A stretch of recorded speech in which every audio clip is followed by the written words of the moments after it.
இளவேனில் காலத்தில் ஒரு மாலை, மகேந்திர தடாகத்தின் கரையோரம் செல்லும் இராஜபாட்டையில் 2 பிரயாணிகள் காஞ்சி மாநகரை நோக்கி நடந்து கொண்டிருந்தனர். ஒருவர் காவி ஆடை அணிந்த புத்த பிட்சு, மற்றவர் 18 வயது இளைஞன்.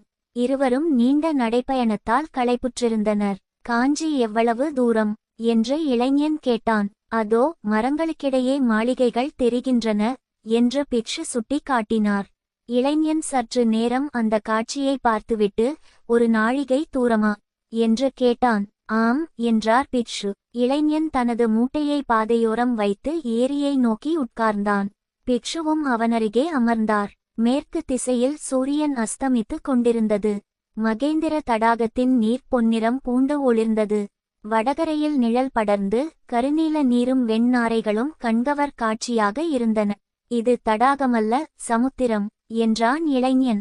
மழைக்காலத்தில் இது முழுமையாக நிரம்பும் என்றார் பிட்சு. சிறிது நேரம் கழித்து இருவரும் மீண்டும் நடையைத் தொடங்கினர். வழியில் செந்நெல் வயல்களும் மல்லிகை முல்லை மலர்களின் நறுமணமும் அவர்களை வரவேற்றன. இவ்வளவு மலர்களை என்ன செய்வார்கள் என்று இளைஞன் கேட்டான். கோயில் தெய்வங்களுக்கும் காஞ்சி பெண்களுக்கும் என்றார் பிட்சு. சிறிது தொலைவு சென்றபோது ஒரு பாம்பு சாலையை கடந்து சென்றது. மல்லிகை மணத்துக்கு பாம்புகளும் வருகின்றன என்றார் பிட்சு. இளைஞன் சிரித்தான். நீங்கள் புத்த பிட்சு, பாம்பை கொன்றீர்களே என்றான். என் சிஷ்யனை காப்பாற்றினேன் என்றார் பிட்சு. சிஷ்யனா, நானா என்றான் இளைஞன். ஆம், முன்னொரு ஜன்மத்தில் என்றார் பிட்சு. இளைஞன் வியந்தான். பின்னர் இனிமேல் என்ன நடக்கும் என்று கேட்டான். பெரிய போர் வரும், பாலாறு இரத்த ஆறாக ஓடும் என்றார் பிட்சு. இளைஞன் பயந்தான். எனக்கு என்ன நேரும் என்று கேட்டான். இன்று இரவு உனக்கு கஷ்டம் வரும், ஆனால் புத்தருடைய அருளால் நீங்கும் என்றார் பிட்சு. சிறிது தொலைவு சென்றபோது ஒரு திகம்பர சமண முனிவர் எதிரே வந்தார். அவர் பாண்டிய நாட்டுக்கு பயணமாக இருந்தார்.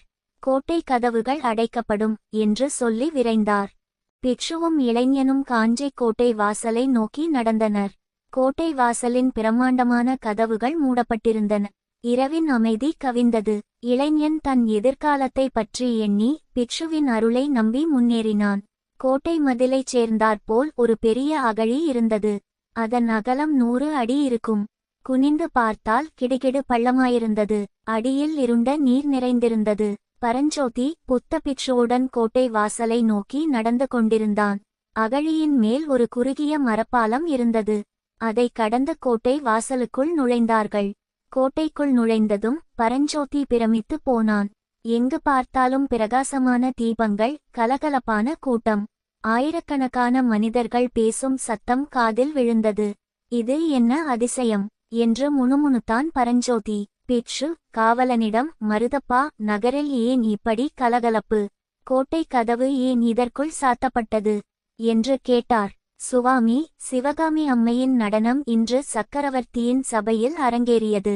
ஆனால் நடுவில் தூதுவர்கள் வந்து சக்கரவர்த்தியை அழைத்துச் சென்றார்கள். நடனம் நின்றுவிட்டது.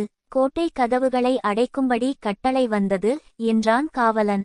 பரஞ்சோதி, சிவகாமி அம்மை யார் என்று கேட்டான். ஆயனரின் மகள் என்றான் காவலன். பரஞ்சோதி திடுக்கிட்டான். ஆயனர் என்ற சிற்பியை பற்றி அவன் கேள்விப்பட்டிருந்தான். அவரது மகள் சிவகாமியின் நடனம் பற்றியும் கேள்வியுற்றிருந்தான். அவளையே பார்க்க வேண்டும் என்ற ஆசை அவனுள் முளைத்தது. பிட்சுவிடம் விடைபெற்று பிரிந்த பரஞ்சோதி நகரின் வீதிகளில் நடந்தான். எங்கு பார்த்தாலும் வியாபாரிகள், கடைகள், மக்கள் கூட்டம். திடீரென்று ஒரு கூச்சல் கேட்டது. யானைக்கு மதம் பிடித்துவிட்டது, ஓடுங்கள் என்ற கூக்குரல் கிளம்பியது.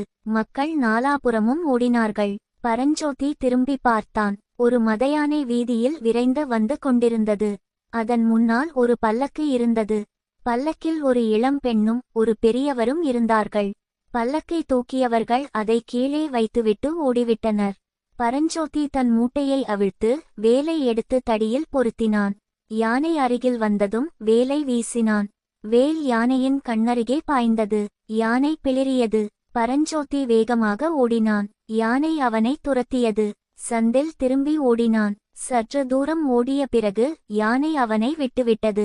களைத்து போன பரஞ்சோதி ஒரு சுமைதாங்கியின் மேல் உட்கார்ந்தான். அவன் மனதில் சிவகாமியின் நடனமும் ஆயனரின் சிற்பங்களும் நிழலாடின. நான் இங்கே வந்த காரியம் என்ன இந்த யானையை எதிர்த்தது ஏன் என்று சிந்தித்தான். அவன் கண்கள் மூடின. நித்திரை அவனை தழுவியது. கனவில் சிவகாமியின் நடனமும் ஆயனரின் சிற்பங்களும் அவனைச் சுற்றி நின்றன.